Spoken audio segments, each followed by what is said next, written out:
Yeah, so I made a game. Yeah, I made a game in 48 hours. I'm sure I'm the very first person to do so.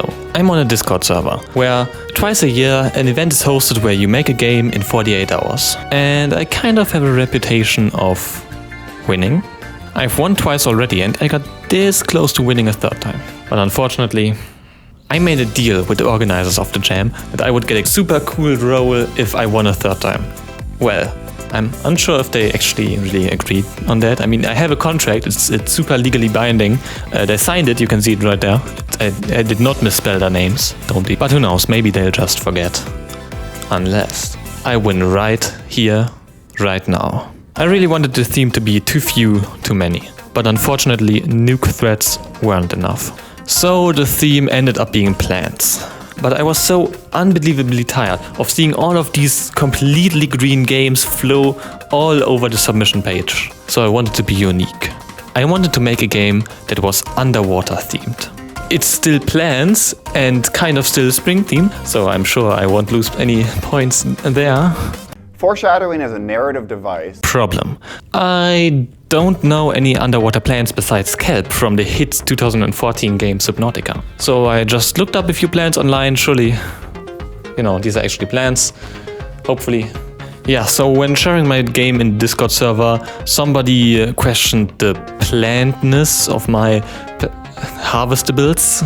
Whoops. I kid you not. If you Google underwater plants, 90% of what you will see aren't even plants. Okay, enough yapping. Let's just get into it. Planning time. So yeah, unfortunately the theme wasn't what I wanted, so I had to come up with something new. Idea.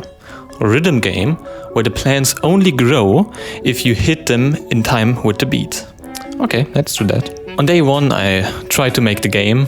You know, the actual code part of it. Well, tried. There was this one equation that was just too difficult. Like, here's what it was supposed to look like, and here's what I got. Not great. So instead of that, I kind of just spent the first day just doing all of the visuals, all of the music. And in fact, I was even streaming the first day. So I guess I'll just let past me explain. Okay, plan. You have plants, you plant plants, you harvest plants, you get money. This is what the other game looked like. Deadly greenhouse. It's green. Maybe we can do something that's not green. Or do something like this. And you maybe harvest like corals, you harvest seaweed. Well, plants that grow under the water. I really just want to do something more interesting than just plants on a green grass field. That's stupid, that's boring. What are they gonna do, correct me? Right. Given that it's a rhythm game, I might go a little bit more simple with the rhythm.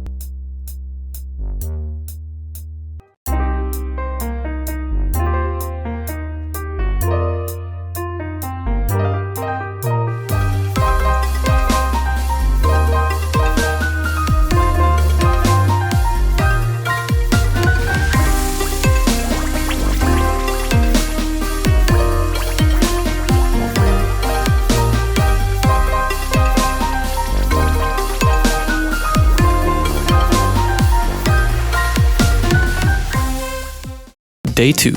Step 1. Draw all of the plants. Here's a time lapse of that. Wow, what an interesting style to have made this game in. Messy outlines and the animations made using only UV displacements are so cool. I wonder what made them come up with this style. My shaky hand and complete lack of any drawing skill. Speaking of UV nonsense, step 2. Make all of the plants feel alive. I made a simple shader in Unity's UV shader graph. No, it's really not that complicated, I promise, please don't leave. Yeah, so basically it just creates a sine wave, but it has to make sure that the base of the plant stays still on the very point that it was placed on. Promise you, it only looks so complicated because I can't be bothered to learn the normal shader writing. Step 3. Make the indicator thingies. It's important that they only light up red and green if you actually hover over them, because only if you hover over them can you actually click on them. This is the game dev equivalent of show, don't tell, which basically just means most games should be able to be played without a tutorial. And that's what I was going for here. Pretty important for most games, essential for game jam games. Step 4. Forget to record all of day 2 and just do stuff. I mean, let's be honest, you don't actually care about programming, do you? Oh. You do. Well, then look at the sick implementation pattern I made. Pretty cool, huh? The idea is to separate the scripts that hold references to most elements in the scene from those scripts that hold the temporary data and most of the game logic. That way I can have the scripts stay persistent between scenes, which makes programming a whole lot easier. And best of all... Wait, where are you going? I thought you said you liked programming. Step 5. Make a system that allows the player to sell these plants that... Yeah, this really isn't interesting, is it? Here's something that's interesting instead. Somebody asked if they could make their submission in Geometry Dash. Here's another post of theirs.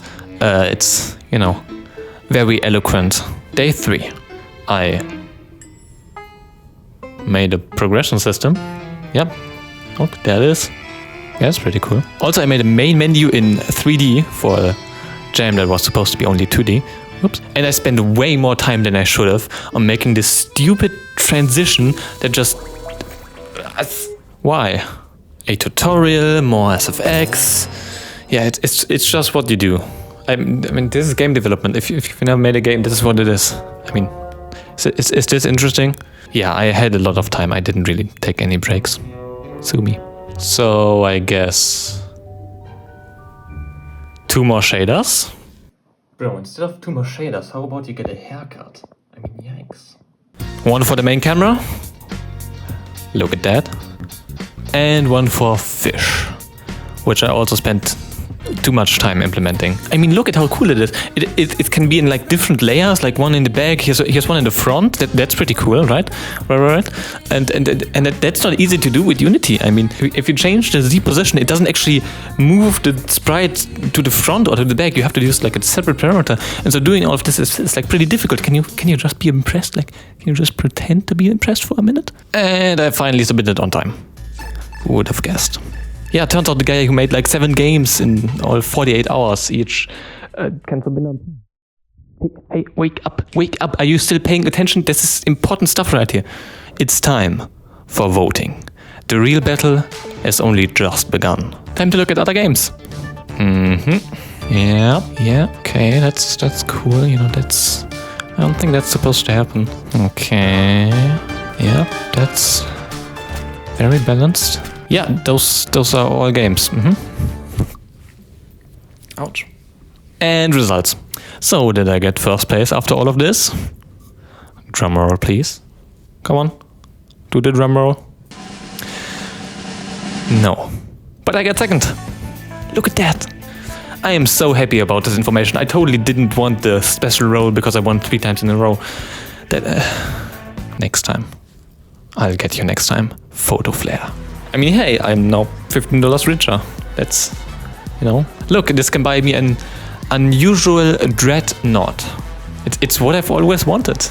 I asked Santa last year for an unusual dreadnought, but all he said was, while you're sitting on my lap, you're 20 years old. Get out of here. My lowest category turned out to be, is it spring themed and does it follow the theme?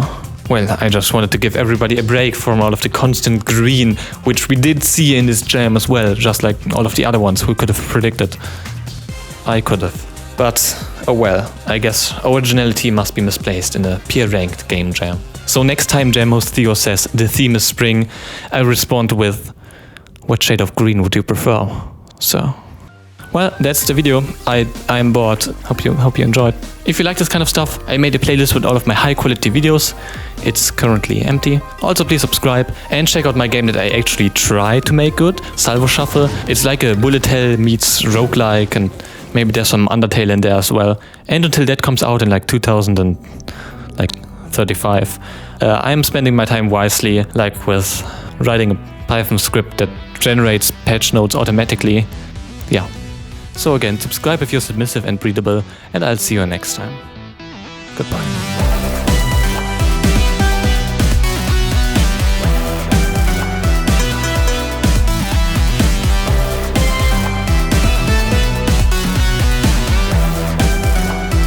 So next time Jam host Theo says, the theme is spring, I respond with, what shade of green would you prefer, sir?